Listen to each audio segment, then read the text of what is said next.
जय हिंद। आज इस वीडियो के माध्यम से हम विद्यापति की कुछ पदावली पर चर्चा करेंगे, जिसमें चौथा पद और प्रसंग की चर्चा की जाए तो प्रसंग में आप लिखेंगे कि प्रस्तुत पद में नायिका राधा के अपार सौंदर्यशाली रूप का वर्णन करते हुए उसकी वंदना करते हैं। व्याख्या देखते हैं कि देख देख राधा रूप अपार। नायिका राधा के सौंदर्य को देखकर कहते हैं कि देखो राधा के अपार रूप सौंदर्य को देखो। अपूर्व के भी आन मिलावली, अपूर्व के भी आन मिलावली खिद तल्लावनिसार, अर्थात कि किस नवीन विधाता, किस नवीन ब्रह्म ने इस जो संपूर्ण भूतल, जो खिति तल मतलब होता है कि संपूर्ण पृथ्वी तल, समस्त पृथ्वी के समस्त तत्वों के सार से लावनिसार, अर्थात जितने भी इस संसार में, इस पृथ्वी में तत्व विराजमान हैं, उन सभी तत्वों के सार से इस अपूर्व सौंदर्य युक्त राधा जी की सृष्टि की गई है। एक बार फिर से देखते हैं कि किस नवीन विधाता, किस नवीन ब्रह्म ने इस भूतल के समस्त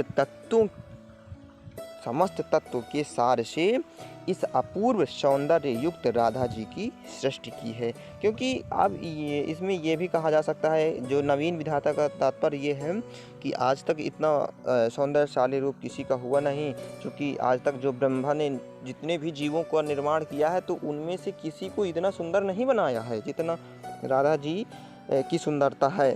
तो ऐसा उन्हें, विद्यापति को ऐसा प्रतीत होता है कि किसी दूसरे ब्रह्म ने इनका निर्माण किया है, इसलिए ये यहाँ पर ये कहते हैं कि किसी नवीन विधाता ने। और कहते हैं अंग अनंग मूर्छायत हेरे ही पढ़े धीर। क्या कहते हैं कि अंग प्रत्यंग की शोभा देखकर, अंग ही अंग माने राधा जी के अंग प्रत्यंग की शोभा देखकर, अनंग मूर्छायत जो कामदेव है कि राधा जी के अंग प्रत्यंग की शोभा देखकर अत्यंत सौंदर्यशाली कामदेव भी मूर्छित हो जाते हैं।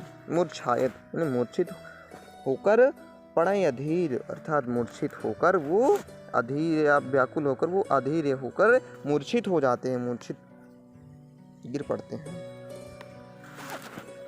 मन मथ कोटि मथन कर जे जन से हेरी महिधीर। कहते हैं कि मनमथ कोटि मथन करु जे जन से हेरी महिमत गीर।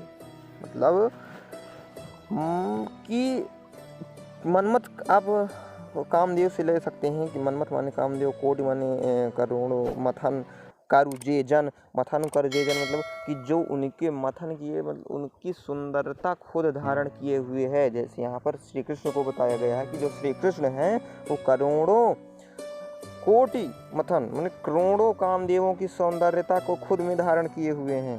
कौन? श्री कृष्ण। तो श्री कृष्ण की बात करते हुए कहते हैं कि श्री कृष्ण जो करोड़ों कामदेवों की सुंदरता धारण किए हुए हैं, क्या करते हैं, धारण किए हुए हैं। और जे जन हेरी महिधी, जे जन से हेरी महिधीर, जो श्री कृष्ण हैं करोड़ों कामदेवों की शोभा धारण किए हुए हैं, वो भी राधा जी की इस अपूर्व सौंदर्यशाली रूप कर देखकर अधीर होकर, मूर्छित होकर गिर पड़ते हैं, पृथ्वी पर गिर पड़ते हैं। इतना प्रेम में विह्वल हैं कि श्री कृष्ण वो राधा जी के सौंदर्य को देखकर इतना प्रेम में विह्वल हो जाते हैं कि वो भी पृथ्वी में, कहते हैं कत कत लक्ष्मी चरण तल ने छावरी रंगई हेर विभोरी, था तल ने छावरी, अर्थात वो एक अभिलाषा करती हैं, इच्छा करती हैं। क्या इच्छा करती हैं? कि राधा जी के चरण कमलों को दिन रात सदा, मतलब दिन रात सदा अपने गोद में उसको सुरक्षित रहें। कोर या अघोर, कोर का मतलब होता है गोद और अघोर का मतलब उसको सुरक्षित रखना। मतलब राधा जी के चरण कमलों पर को लक्ष्मी जी अपने गोद में अघोर कर अर्थात सुरक्षित रखना चाहती हैं। इतने उनके सुंदर चरण तल हैं।